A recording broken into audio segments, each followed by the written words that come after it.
All right, welcome back to Empathy Dojo Module 2 on boundaries. This is week 3 where we are in the tough cases, what to do when things have gone red and you need to make a boundary. You need to work within the red. This requires some very specific skills. Okay, cool. What I really wanted to talk to you about is de-escalating a person from the red light, and I call it the St. Francis method, or you could call it the saint method, because here's the trick. Person's in red light. They don't know how to say yes to a yellow light. They don't know how to take a connected timeout. They just are going to have to, they cannot regulate themselves at all. It's not so far gone that you need to use protective physical force. The other method that we have is, I call the saint method, which is giving them emergency empathy. Why is it called the saint method? Well, it's because you have to do a gargantuan spiritual effort, which is to take your needs and put them over here temporarily. So this is why this is the opposite of becoming the narcissist's nightmare, our last lesson, our bonus lesson, which was where they say, hey, give me a chance. And you take your needs and you put those suckers front and center. And you say, no, sorry, like this, that's not going to fly. In this case, the person can't regulate themselves.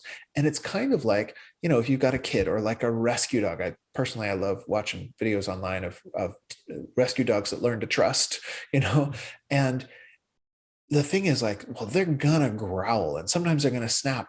And if you can be the calm alpha in the room, a lot of time those dogs will calm down, and you can actually train them. You can train them into better behavior.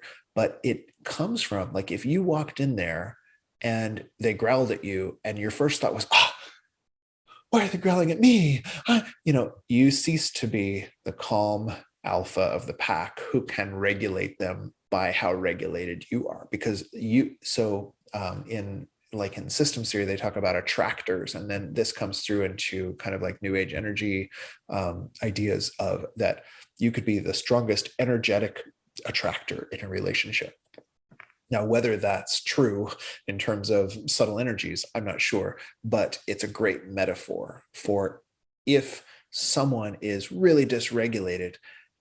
What we don't want is to come into the room and let them change us to their state. We want to be regulated and actually draw them toward our state. So think of, for the same, let's call it the rescue dog technique as well, because if someone's in red, they are dysregulated from a lack. What they need is stability. They need presence, they need space, they need compassion. So why this is the saint method is that you need that too. And you probably need it more now that you're with this weird, scary person who can't come down out of red. But if you have the duty to act, this is your loved one, whatever.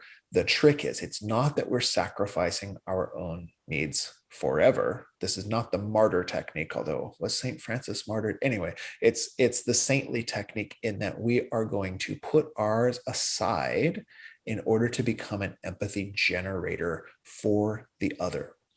This is hard to do in relationships, obviously, because we feel like there should be reciprocity. We actually talked about that a few classes ago, that we have this wired in golden rule and reverse golden rule. We're wired for reciprocity.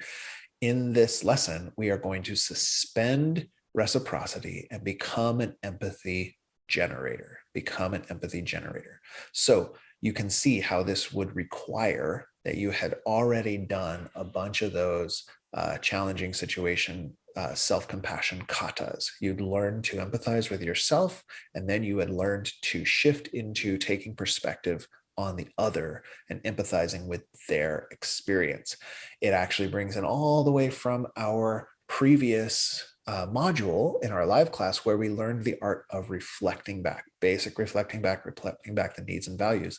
And I can having used this myself, I can definitely attest to it. But this is also, I watched the masterclass by negotiator Chris Voss, master negotiator Chris Voss. It's on Masterclass TM. You buy the whole package. It's really fun. Neil deGrasse Tyson's on there. I like it. And he's talking about his main technique with these, like, people in these hostage situations is just reflecting back, there. And so he's de-escalating them from the red. They're coming in with all this energy, and he just picks one piece of the sentence, reflects it back as if it was a question, and slowly walks the people down. Why? That's the power of empathy. That's the power of empathy, that we're providing that presence. So if he was in that situation and he was concerned about how his ego was coming off to those people, or he was putting his needs forward, he actually wouldn't be getting his needs met, right? What are his needs in that situation? Get everybody out of there safely, obviously. In order to get those needs met, he needs to put his personality aside, his egoic needs aside, and provide empathy unconditionally toward the person who is dysregulated. So it's a saintly method. Why? Because that's a big ask. That's a big ask. But if you've ever been a customer service representative, a nurse, a psychotherapist, etc., you already know how this works. And what I want to propose to you is that we start. So I'm not going to give you a practice about this. It's kind of like some of these martial arts techniques, right? It's like, well, how are you going to go to the wrong bar and see? No, this is one that's going to come up when it's time. But I want to let you know how all of the other practices come into play. And it may be that you are on social media and somebody's acting out and you go, oh, I have a duty to act. And you can actually use this, reflecting back, giving empathy, and walk them down from red. And I've seen this happen. You can sometimes use it with your partners. This is hard. I wanted to introduce you to this because if you try it, the ego will come up and go, well, what about me? And you've got to let it know that we're going to get you your empathy. It just can't be right now. That person, maybe it's your mom. Maybe your mom just doesn't know how to give empathy. You're going to have to get it from your therapist. You're going to have to get it from your best buddy. Right now, though, we're going to walk mom out of red. Well, why? Well, I have a duty to act. What's my duty to act? Well, maybe you care about them. Maybe they're in your kid's life because they're the grandparent, even though you guys don't have a great relationship, but you don't want to strain the relationship any further. Okay, that's a great excuse to learn to walk them down. This is the concept. We'll get some details as we go. We just ran out of time. I guess I was really excited about this lesson. But the main idea is to become an empathy generator. And the sainthood is that we have to put our own needs aside temporarily. Then we have to get that empathy, right? We're going to give it to ourselves. We're going to get it from our therapist. We're going to get it from our empathy buddy, etc. But for the moment, it's learning that the main principle of walking someone out of an escalated and dysregulated state, how to de-escalate them is that we become an empathy generator. Maybe in the healy-feely, maybe you really are saintly inside, or maybe just like that hostage negotiator where he just reflects back, lets the person know that they're heard so that they can switch out of amygdala hijack and back into a little bit more prefrontal cortex activation. Wouldn't that be nice if somebody did that for us when we were dysregulated? That's my prayer for you. That's my prayer for me. See you tomorrow for the conclusion video where we tie all of these tactics together.